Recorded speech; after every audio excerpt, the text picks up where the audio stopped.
गुरुदेव का पूजन कर रहे थे। गुरुदेव ने कहा कि मैं आपको वचन देता हूं कि अब तक का सबसे बड़ा जो महाकाव्य है, काव्य है, जिसको पंचम वेद की उपमा दी गई है, इतिहास का सबसे बड़ा ग्रंथ है श्री महाभारत। और पूज्य गुरुदेव ने कहा कि उस महाभारत में 1 लाख श्लोक महर्षि वेदव्यास जी ने लिखे हैं। तो गुरु जी ने भी कहा पूज्य पिताजी महाराज से कि पांडे जी, मैं आपको वचन देता हूं कि मैं भी इस पाणिनि अष्टाध्यायी की पूरी व्याख्या में 1 लाख श्लोक लिखकर आपको दिखाऊंगा। तो विद्वान एवं जानाति विद्वज्जन परिश्रम, एक विद्वान ही एक विद्वान के परिश्रम को समझ सकता है।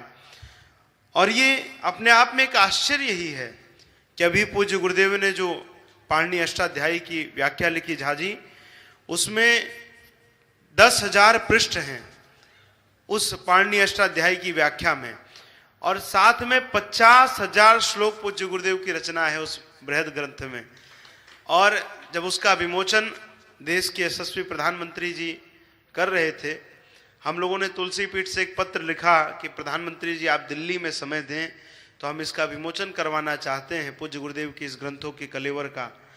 तो प्रधानमंत्री जी का फोन आया गुरुदेव के पास और उन्होंने कहा कि स्वामी जी, आपने राष्ट्र के लिए इतना बड़ा कार्य किया है, आपको दिल्ली आने की आवश्यकता नहीं, मैं स्वयं आपके पास आऊंगा इस पुस्तक के विमोचन के लिए। और उस ग्रंथ का विमोचन देश के यशस्वी प्रधानमंत्री जी ने किया।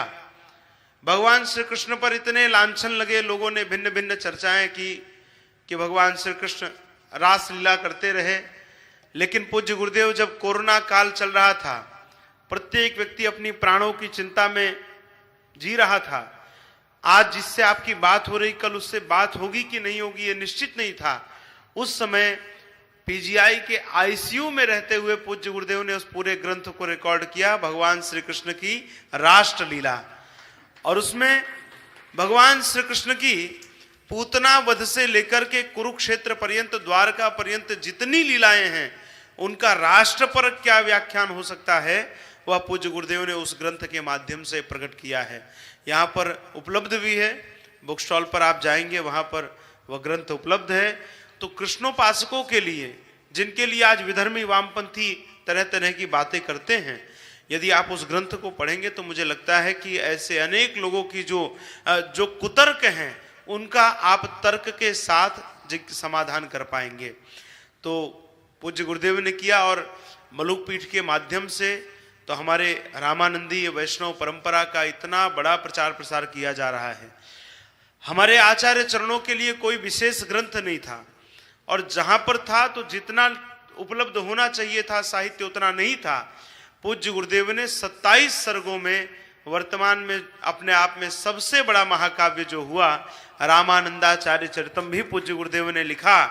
और उसमें पूज्य आचार्य चरणों का संपूर्ण जीवन वृत्त, उनके सिद्धांत, और जो 12 शिष्यों की परंपरा रही, उन 12 शिष्यों के भी जीवन के विषय में, उनके सिद्धांतों के विषय में, ऐसे अनेक उनकी लीलाओं के विषय में पूज्य गुरुदेव ने लिखा है।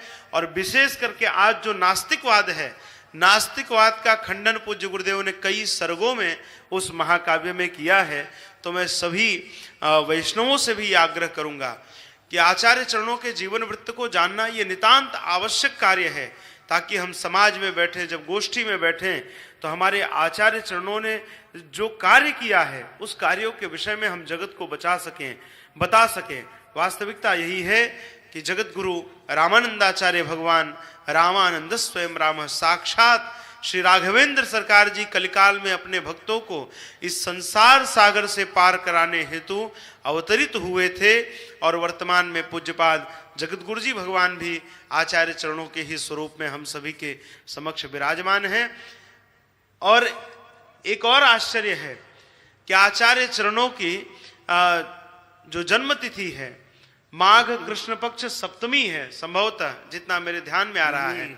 और पूज्य गुरुदेव की जन्म तिथि जो है वो एकादशी है, सठतीला एकादशी है, अर्थात सप्तमी के 4 दिन बाद ही एकादशी आती है। और पूज्यपाद जगत गुरु जी वर्तमान में चौथे आचार्य के रूप में ही रामानंदी परंपरा के आचार्य पद का निर्वहन कर रहे हैं। तो अपने आप में ये बहुत साम्यता है।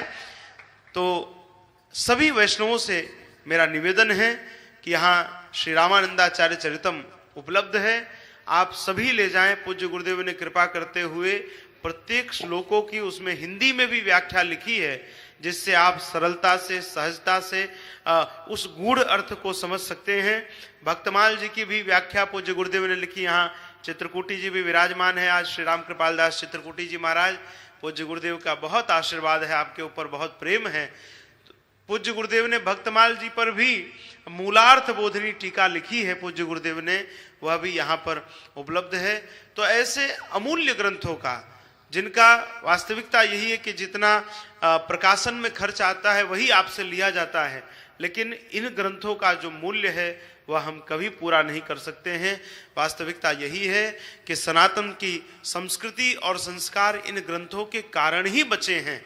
तो ऐसे ग्रंथों का क्रय हम सब अवश्य करें।